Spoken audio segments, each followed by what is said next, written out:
Hi, and welcome to Power Play. I'm Mike LeCouture in Toronto. Tonight, the government continues to pitch those big projects. The rest of the world is watching, and they like what they're seeing. Liberals are promising nation-building results from a suite of 5 projects that are getting the fast track, but some provinces were hoping for more. In moments, we'll talk to Ontario Energy Minister Stephen Lecce. Then, a suspect has been arrested in the assassination of Charlie Kirk. Good morning, ladies and gentlemen. We got him. Police in Utah have 22-year-old Tyler Robinson in custody, and they believe he is the one who shot and killed the American political activist and Trump ally. We'll have the very latest on the investigation. Plus, what's Carney going to cut? The Prime Minister promised enough austerity to reduce government spending and pay for his promised investments. What could it mean for the public service?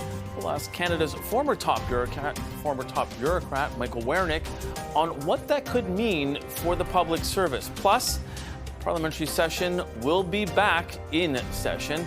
We're going to ask our front bench what they expect. Today, we have Sabrina Grover, Melanie Paradis, Carl Boulanger, and Jude Almeliz. But first... Who would have thought a year ago we would have had a day where the Prime Minister stands up, a Liberal Prime Minister, and the Conservative Premier of Alberta stands up and says, we're moving in the right direction together. We are committing together to develop our resources in an environmentally responsible way, led by Minister de Bruzen, in conjunction with First Nations as partners. That is making an incredible difference in this country. The rest of the world is watching, and they like what they're seeing. That was Energy Minister Tim Hodgson today, taking a victory lap after some premiers were praising yesterday's announcements on those major projects that the federal government will support through the new Major Projects Office. Now, the goal is to kickstart the Canadian economy and counter the effects of U.S. tariffs on Canadian industries. The first phase involves 5 projects, including the expansion of liquefied natural gas in BC and Ontario modular nuclear reactors. Now, while some Conservative premiers are happy, the federal Conservatives are not. Running a victory lap on theoretical projects is not progress. And I just don't think you can pat yourself on the back today for coming up with a list that goes to an office that's not yet set up yet. So I think I'm seeing some pragmatism there that's very positive. And if we can align around our goals for both building the economy and achieving emissions reduction around 2050, I think we're going to be able to see some major projects go ahead.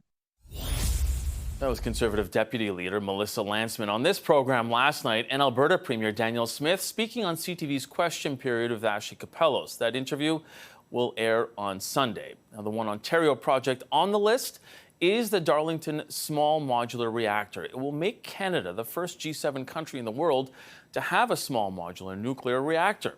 When it's up and running, it will provide power to 300,000 homes, But again, that's the only Ontario project on this first list, and on the second list as well.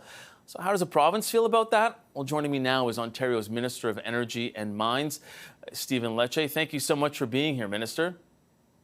Thanks so much, Mike. Good to be on. So we know that you're happy with the federal government for supporting the Darlington reactor program, but you've also said that they didn't go far enough. What other support were you looking for? Look, it's true. The Darlington new nuclear, the small modular reactors is a great achievement for Canada. I mean, we are ahead of the French, the British, the Americans, the Italians, the Japanese. We're building the first in the G7 right here in Ontario, a project that can create upwards of 20,000 jobs and add 40 billion to the Canadian economy. It is a solid investment in Canada's energy future. But in order to achieve energy superpower status, as the Prime Minister speaks about and our premiers are committed to delivering, we've got to get in the game of large-scale nuclear. We have proposed in Ontario, in a place called Port Hope, just east of Toronto, to build what could represent as the largest nuclear reactor on Earth, 10,000 megawatts of power. And we need the federal government to explicitly commit to helping us build out this massive nuclear expansion that could represent, according to the conference board, $235 billion to the Canadian economy. I mean, I cannot imagine another way to infuse economic activity and create 10,500 jobs to be specific than a project like this. So yeah, look, we welcome the investment in the small modular reactor. It's a first step, but it's simply a first step. It cannot be the end. We represent half of Canada's GDP nearly. We want to see more commitment as we build out clean energy and clean Canadian tech for this country and for the world.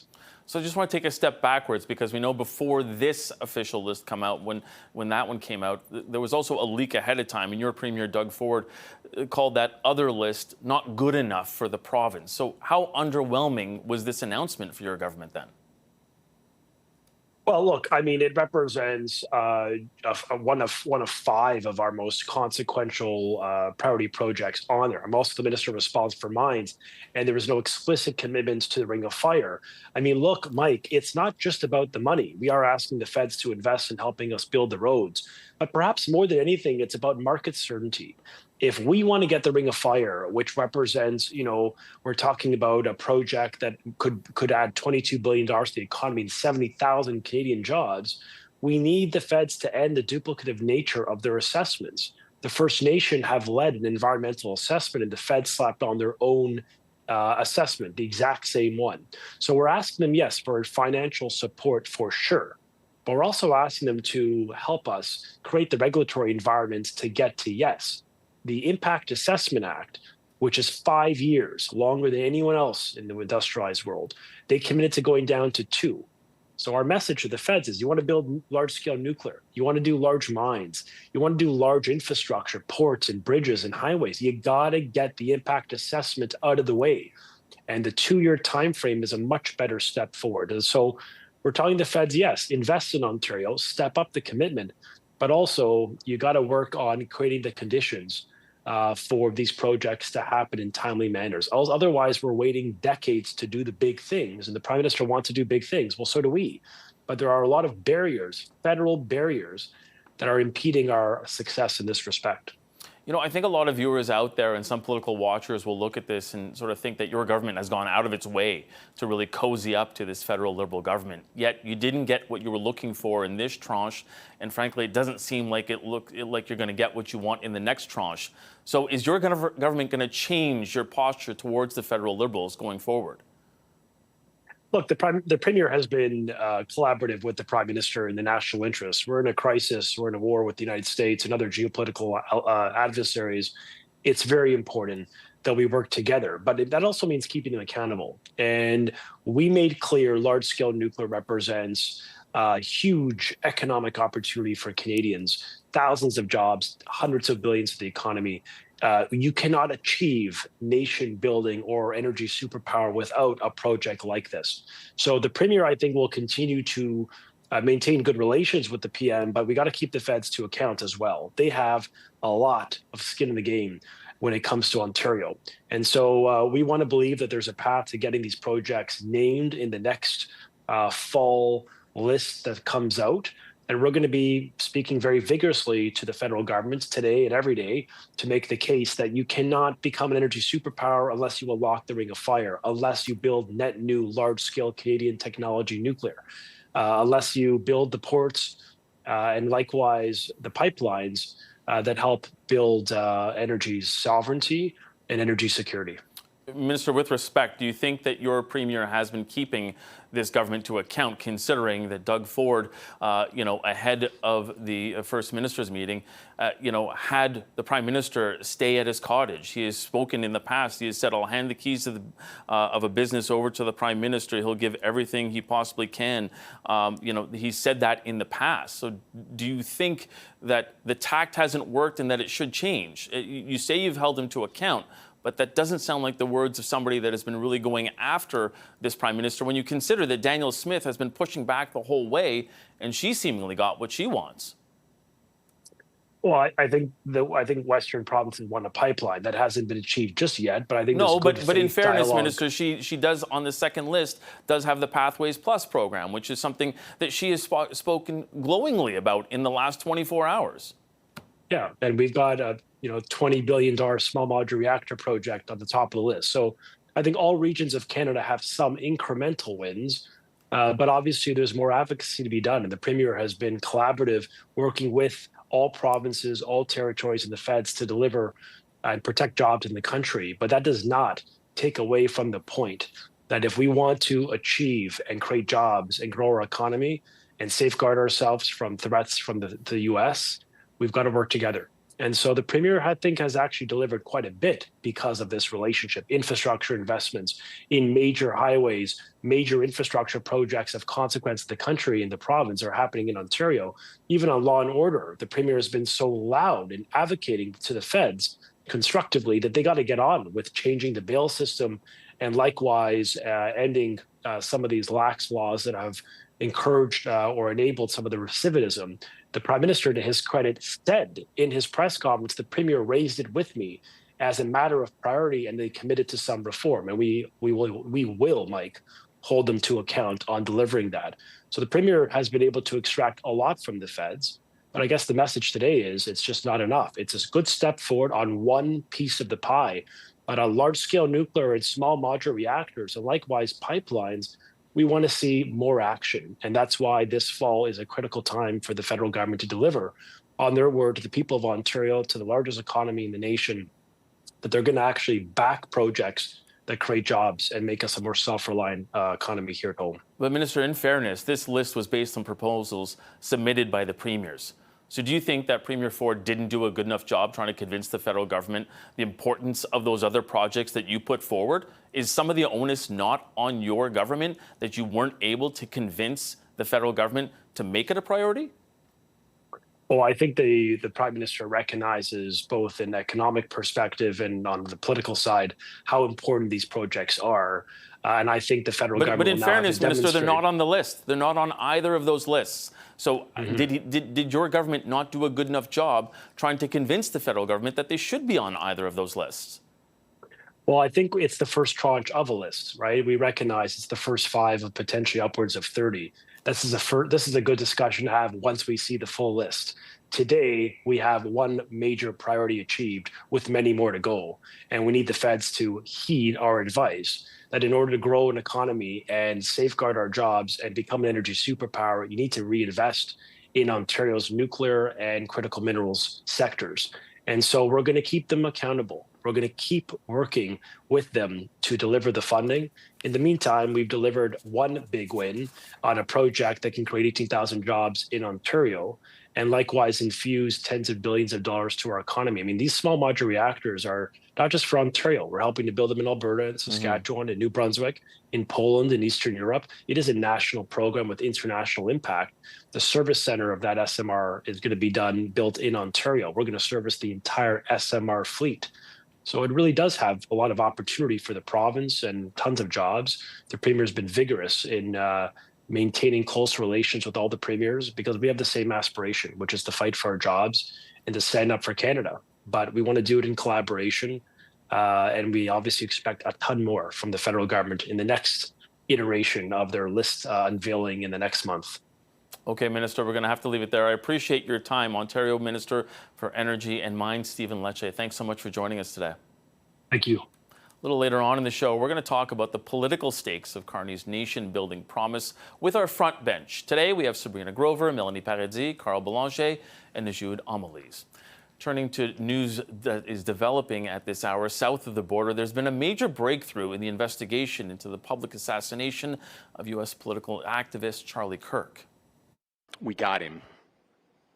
On the evening of September 11th, a family member of Tyler Robinson reached out to a family friend who contacted the Washington County Sheriff's Office with information that Robinson had confessed to them or implied that he had committed the incident. This information was relayed to the Utah County Sheriff's Office and scene investigators at Utah Valley University. This information was also conveyed to the FBI. 22-year-old Tyler Robinson has been arrested. Law enforcement believes he is the lone shooter who killed the political activist in broad daylight Wednesday at Utah Valley University. Joining us now with all the latest details is CTV News Washington Bureau Chief Joy Malvin. Joy, thanks for being here. Now, police did give a detailed account of how it all went down and how he was found. Take us through it. Yeah, you know, after days of shock and horror and fear over political violence, it really was those images that police released of the suspect. As the governor was saying, the father of the suspect, Tyler Robinson, recognized his own son, confronted his son, and said, "You got to turn yourself in." He said, "No, I'm not going to do that. I'll kill myself first." The father reached out to a youth pastor, a friend of the family, and that's how this all kind of happened. They contacted the U.S. Marshal, and he was taken into custody. And it really was those images and 11,000 police tips that helped lead to a break in the case. They also found bullet casings, although they didn't expand on the motive today. The governor of Utah said that there were writings on it. And one of them was, "Hey, catch this," or "Hey, fascist, catch this." And as the governor said, you know, that speaks for itself as to why Tyler Robinson, the suspect, may have done what he did. Mm-hmm. So many chilling details in this, Joy. There's also been a lot of rhetoric from lawmakers talking about escalating violence. What can you tell us about that? Absolutely. I mean, from both sides of the aisle, politicians, ever since this happened, said, look, we got to calm the temperature down. We really have to do something. And I thought the governor of Utah really said it best. He said, we can't match hate with hate. He called social media a cancer. He said, go out in your community, hug your friends, that sort of thing. And there is really a call to tone down the political violence here. He said, you know, he hadn't seen anything like this since the 1960s. Martin Luther King, Robert Kennedy, all shot and killed. And he said, you know, we've got a choice to make here. He called it a watershed moment for this country. You know, whether people heed this or not, we've also heard people on the right say this is war on conservatives, people on the left, the president blaming radical left lunatics, as he called them. So really, there is a real effort to change, because something has to change in this country. Yeah, and we will be watching to see if it does indeed. CTV News, Washington Bureau Chief Joy Malbon, thank you so much for updating us on this. Appreciate it. Coming up, how hard could Carney's cuts hit the public service? We're going to dig into the options on the chopping block with someone who used to oversee Kennedy's bureaucracy, Michael Wernick. He's with us when Power Play returns.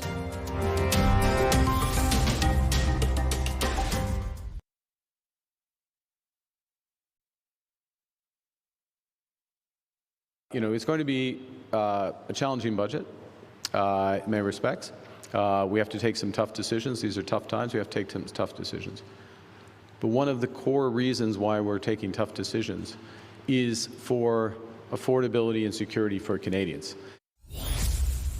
Prime Minister Mark Carney has been promising a fall budget that includes both spending and austerity. He promised to keep key Trudeau-era social programs, including childcare and dental care. He also said he wouldn't touch the transfers to the provinces, while pledging to respond to the trade war with U.S. President Donald Trump. All of that while also finding significant savings. He says he's going to start by trimming government spending by 7.5% by the fiscal year 2026-2027. And he wants a 15% reduction in government spending by the fiscal year ending 2028-29. A number of people believe that could mean cuts to the public service. Joining me now is someone who knows a thing or two about the inner workings of the government. Former clerk of the Privy Council, Michael Wernick. He's also the Jalowski Chair in Public Sector Management at the University of Ottawa. Thank you so much for being here, Mr. Wernick. Thanks for calling. The op-ed that you wrote in the Financial Post, in it, you say that unions need to admit that cuts are coming, and the government should admit involuntary layoffs will necessarily have to deliver a smaller workforce.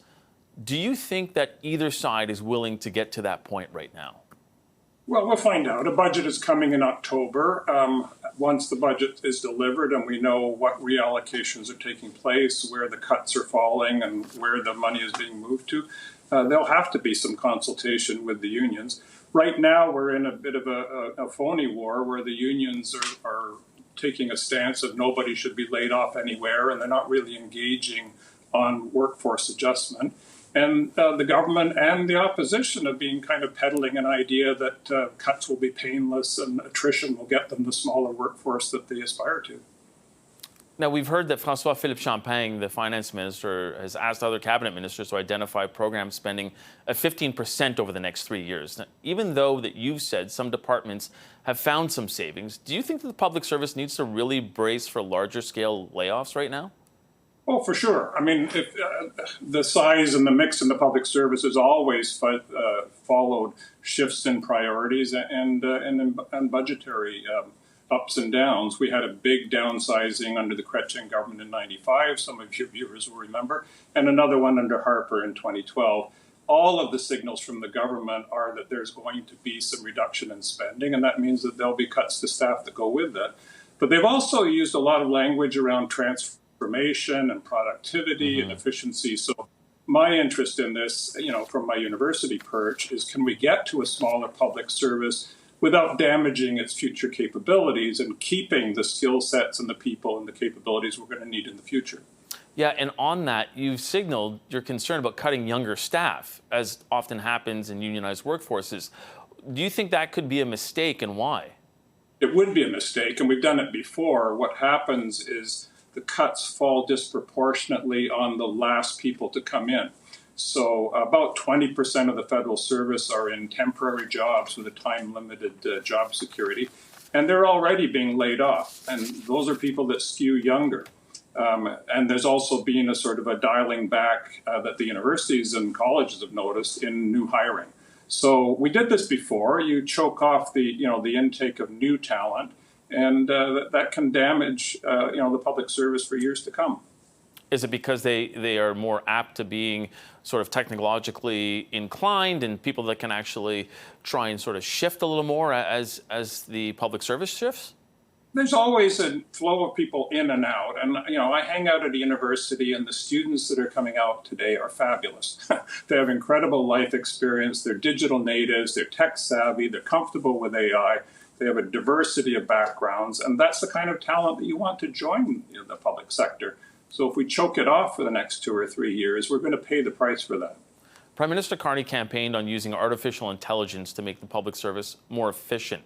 Do you agree with Ottawa's chief data officer, who told the Canadian press that he believes such a move could lead to job cuts in the public service? Is it a mistake to reach for AI so quickly, I guess is my question. Well, AI is already here. I mean, it's part of facial recognition at airports and border crossings. It's part of Siri. It's being added to, the workplace tools like Microsoft Copilot. It's there in Google Translate. This is just about the expansion of AI into other tasks. Out there in the bigger economy, it's already disrupting professions and jobs, from lawyers to auditors to financial analysts to police and so on. So we have to expect the public service is going to be affected by AI. I think that what we'll find out is it going to be a mindful, proactive sort of onboarding of AI, or is it going to be kind of random and passive? With that mindfulness, you said in your article you'd like to see any layoffs that may be coming to come with a commitment to invest in upgrading of skills. What happens if the government doesn't do that?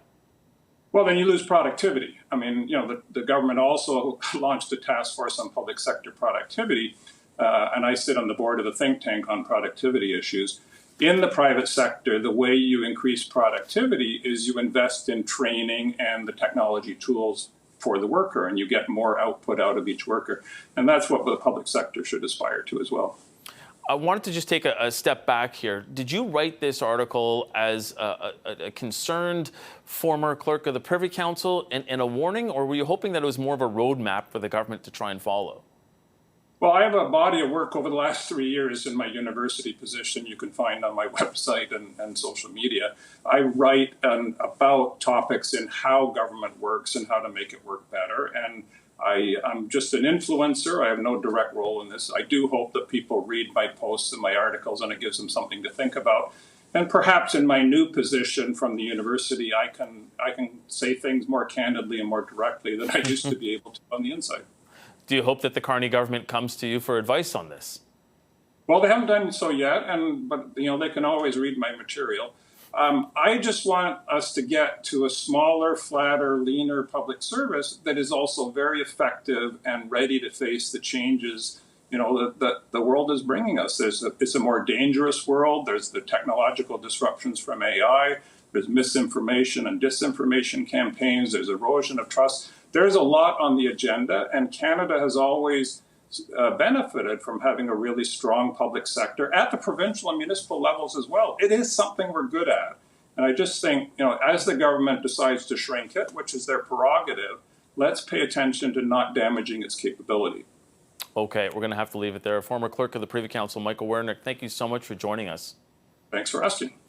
Still ahead, our front bench will dig into the politics of those nation-building promises. Sabrina Grover, Melanie Paradis, Carl Belanger, and Jude Amelise. They're going to be here right after this break.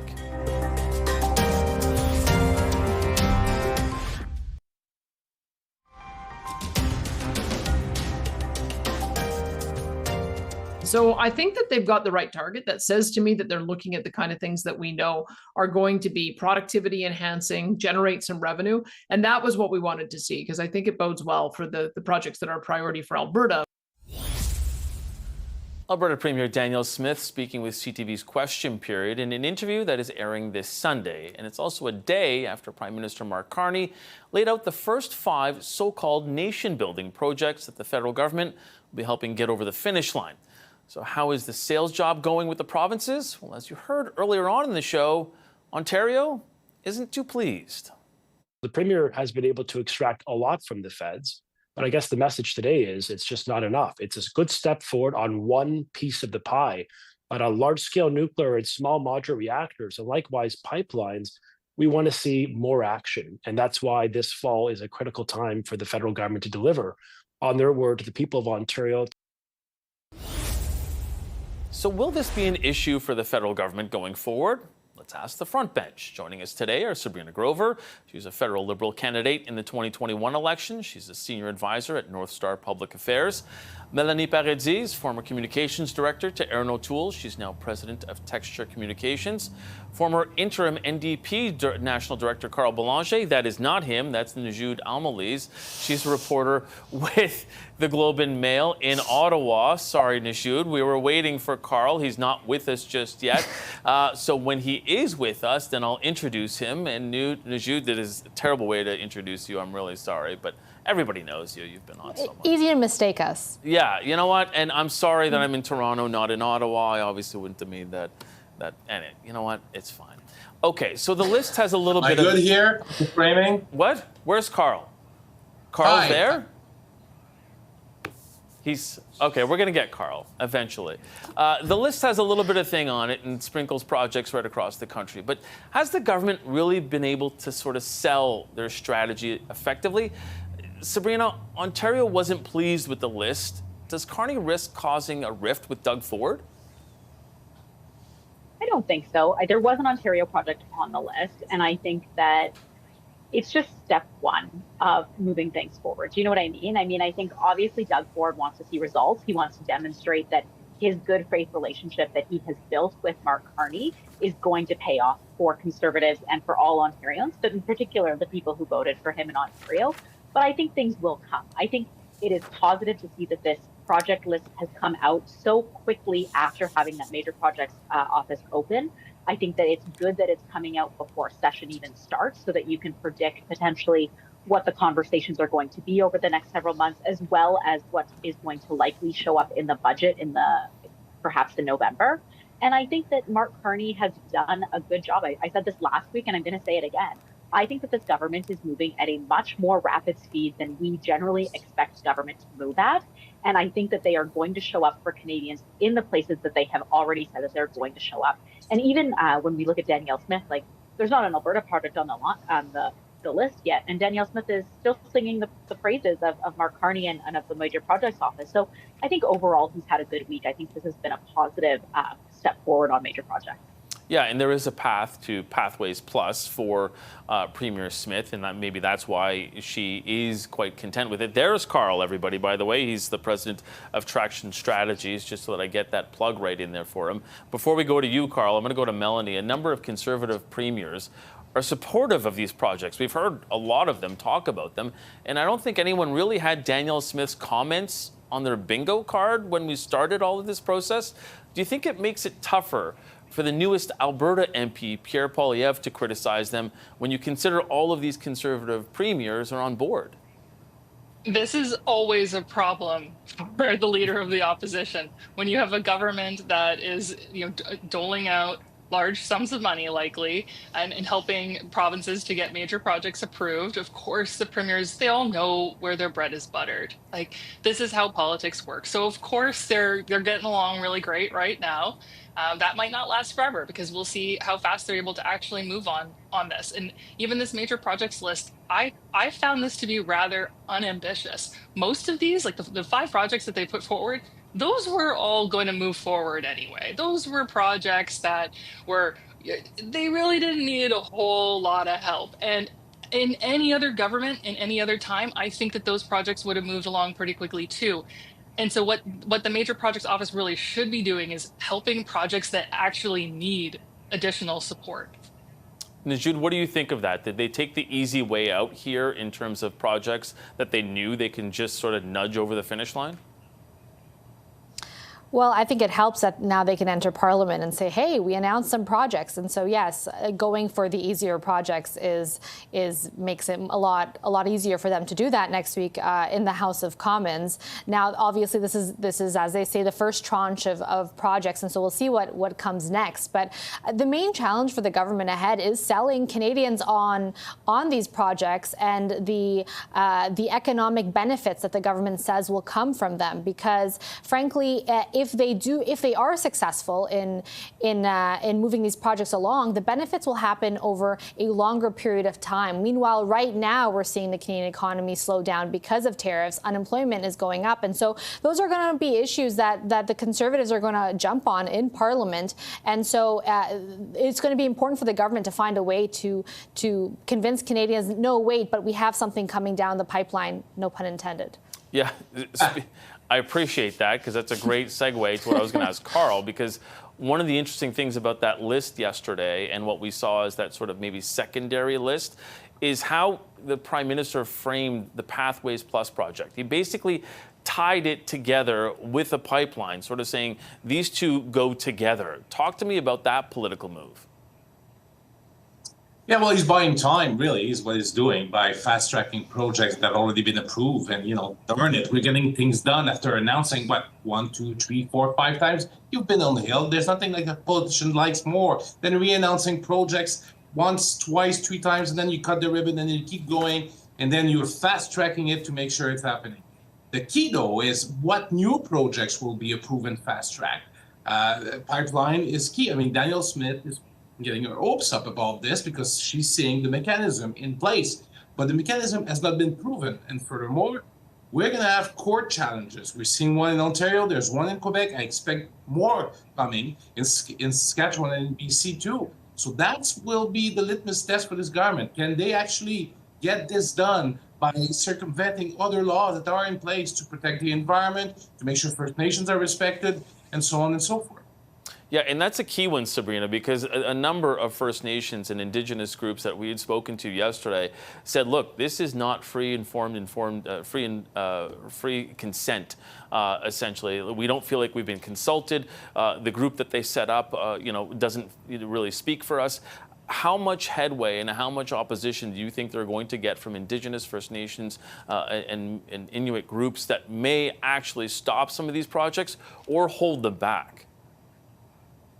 Yeah, I think what we saw in spring when Bill C-5 was first announced was really just the tip of the iceberg in terms of where I think First Nations could potentially blockade some of these projects, and well within their ability to do that based on free and informed prior consent and the engagement and consultation pieces. So I think that is something that the government really needs to have a robust plan for. And that is where I do think relationships with the premiers and making sure that they do have those deep provincial relationships and ties is going to be supportive, right? Because it's not something that's just going to be a one-on-one conversation or it's going to be one and done. Like, that's not going to work. We know that's not going to work, and people are not going to accept that. And I think in order to prevent it from becoming both a communications nightmare and an actual project nightmare, they need to make sure they have these conversations and that they actually plan for them. And that's one of the things it's not clear to me that the Major Projects Office has in its sights is what does the plan look like for this engagement, and like how does that affect the project timeline? Melanie, what do you think of that? Oh, I think that there are, in addition to there being projects that could be opposed by First Nations, Métis, and Inuit communities in this country, there are also projects that are being led by them, where they are the proponent. And those projects are so exciting. And unfortunately, those didn't make the list. And I would love to see them in the next batch have, the Ring of Fire, the road to the Ring of Fire is being led by First Nation communities. They're managing the environmental assessment process. They own that project. It's so empowering. And I think that it was a missed opportunity not to include more of those projects in this first batch. Okay, we're going to have to leave that there for right now. Right after this break, don't you worry, that panel's not going anywhere, because guess who's coming back to Parliament on Monday? Yes, all of your favorite MPs. We're going to also see Prime Minister Mark Carney go head-to-head with Pierre Poilievre for the first time in question period. We've got a preview of that when Power Play returns.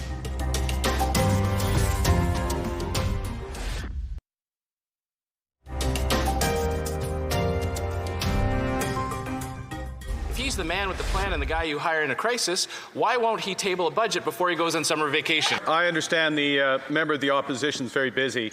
Didn't have a chance to study closely the 100-day plan of the former member from Ottawa, Carleton, which did not include a budget. They must be really afraid to come clean with Canadians if they're going to punt it off into the fall. But, Mr. Speaker, with the throne speech yesterday, Liberals have effectively admitted that it was their policies that caused the suffering for Canadians. Canada's new government, Mr. Speaker, is acting immediately to grow this economy, one Canadian economy out of 13 nation-building projects. Remember that last spring? That was newly minted Prime Minister Mark Carney in his first question period facing off against Andrew Scheer in the House of Commons. Now, we got that matchup because Conservative leader Pierre Poilievre had lost his long-held Ottawa riding in the last election. The long-awaited head-to-head, though, should be coming back on Monday when Poilievre is back in the House of Commons thanks to his by-election win this summer. So, should we expect fireworks? Let's ask our front bench. Sabrina Grover, Melanie Paradis, Carl Boulanger, and Najoud Amelise. Najoud, I'm going to start with you on this one. Are you going to be making popcorn at about 2 o'clock on Monday? I'm sure, and I'll share with you as well. You're just down on the other office on the other end of the floor. We'll meet in the middle. Perfect. It is. I mean, we've been waiting to see this, right? The spring felt very bizarre, the 4 weeks where Parliament sat and there was no Pierre Poilievre. And then summer came along and he was quite quiet as he was working on winning his by-election. And so we've got a little bit of a taste of what Pierre Poilievre will bring back to Parliament over the last, say, week, where he's been out almost every single day making announcements, talking about housing, immigration, crime. And so I'm expecting that same energy to come to Parliament, and I'm super curious to see how the Prime Minister reacts to that, what he's like in terms of responding in question period, and in relation to that also, how the Liberal and Conservative caucuses behave in Parliament as well. Yeah, Carl, talk to me a little bit about that, because decorum is sometimes, leaves a little to be desired in the House of Commons. I mean, we call it silly season, usually towards the end of a session. But do you think that both sides will be so riled up and so excited for this that we could see fireworks, or is it going to be a lunch bag letdown with everybody behaving here because of the situation we're in with the trade war with the United States and the seriousness of the situation? And, frankly, people may be reading the room. Yeah, both options are possible, and it really comes down to leadership and what message will the two leaders send to their troops, but also the speaker. We have a new speaker. We've never seen Pierre Poilievre in action. So, there's this saying, there's never a second chance to make a first impression. Pierre Poilievre has got that chance now. He's got that opportunity because he's the new leader of the opposition to this new prime minister. And so before the by-election, there was a softer Pierre Poilievre, a little toned down. But since the by-election, he seems to pick it up a little notch. So we'll have to see which Pierre Poilievre shows up. Is it Pierre Poilievre that we know, the Canadians rejected because they didn't like his tone, didn't like his approach? Or is there a Pierre Poilievre 2.0? Is there such a thing as Pierre Poilievre 2.0? That's what Canadians are going to look at on Monday. Melanie, what do you think his strategy is? Because when everybody knows Pierre Poilievre, what they think of him is he made a lot of gains by using former Prime Minister Justin Trudeau as a punching bag. So does he try that again, or does he come in as sort of more the leader in waiting? Look, Pierre, no one's ever going to out-debate or outwit Pierre Poilievre. He's so quick on his feet. He naturally has this like Rolodex memory and of everything that's taken place. He knows his talking points and his message. The man's just a machine. So I fully expect him, and he also has a ton of energy. I fully expect him to come and bring that energy and be himself. I don't think that we're going to see some like dramatic transformation. He will very much still be Pierre Poilievre. And I think what will be interesting will be to see how the Prime Minister responds to him in question period. Is his team taking notes from, say, former Ontario Premier Dalton McGuinty? Are they watching back some of his question period performances to see how he would never take any bait whatsoever? He was very, some might say, boring in question period. He was super calm. He would only look at the speaker. He would not engage with the opposition at all. Is that perhaps a psychological tactic that we might see the Prime Minister deploy? I think I can't wait to watch. I will definitely be making popcorn in Belleville on Monday. Sabrina, what do you think the Prime Minister does? Does he take the bait, or does he sort of, become the person who, as Melanie said, the old Dalton McGuinty? Because, something that I noticed of the Prime Minister, he's certainly more comfortable in public again. I mean, we have to look no further than, at that address to caucus where, I lost track with the number of sports references he used and kind of how he was joking about the country being in trouble because Connor McDavid, the star forward for the Edmonton Oilers, hadn't been signed yet. So I wonder, will his team say to him, no, you got to keep this between the lines and keep focused and don't take any of the bait? I mean, certainly they'll say don't take the bait, but what do we see from him? Somebody who will fight back, or somebody who tries to just be the Prime Minister and the adult in the room? I think every signal that we've seen from Mark Carney so far since he began this journey is that he is the adult in the room. Not that he tries to be the adult in the room, not that he's looking to become that person. He is that person. I think he's commanded rooms very well. And I think, again, need not look further than his command of the premiers and those FPT meetings to see how well he is doing on that. Yeah, but it's different, Sabrina.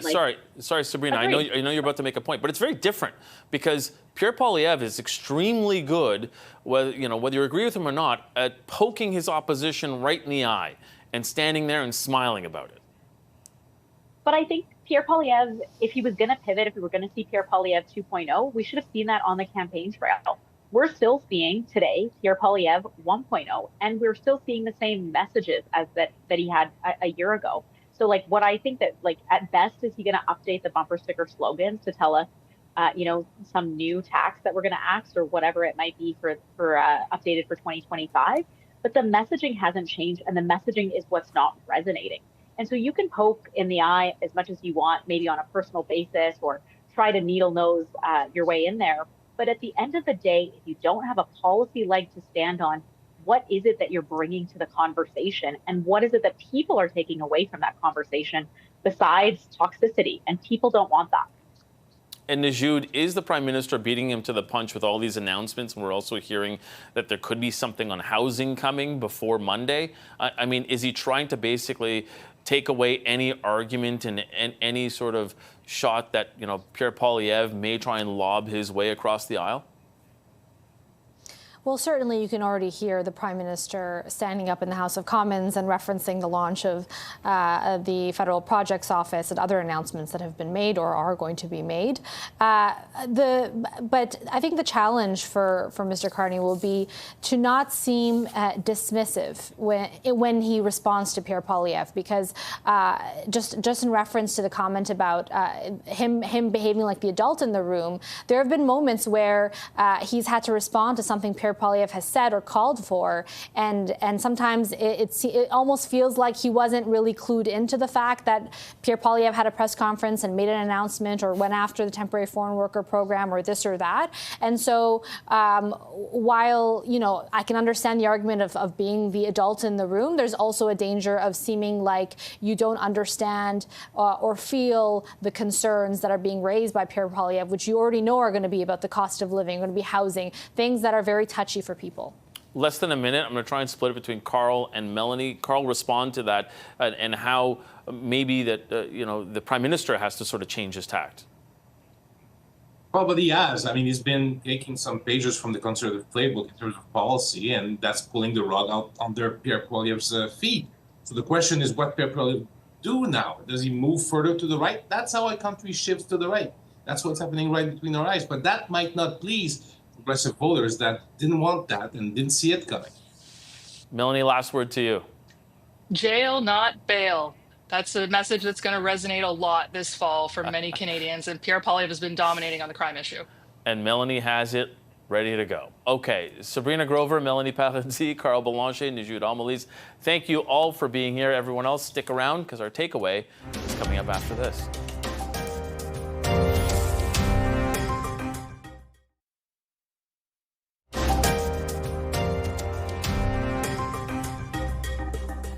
For today's takeaway, we've seen the first list of major projects approved for fast-tracking by the Carney government.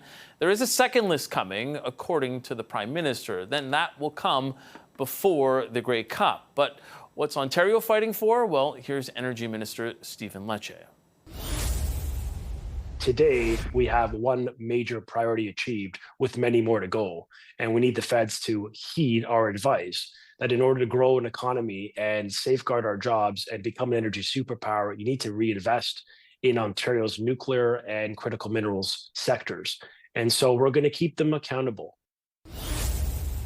And that is your Power Play Week in Politics. I'm Mike Lecouteur. Thanks so much for sharing your time with us. We'll be back here with a special edition of the show on Monday, live from Parliament Hill, hosted by Vashi Capello. Stay tuned, though, because your top headlines are just ahead with Renee Rogers. Good night, everyone.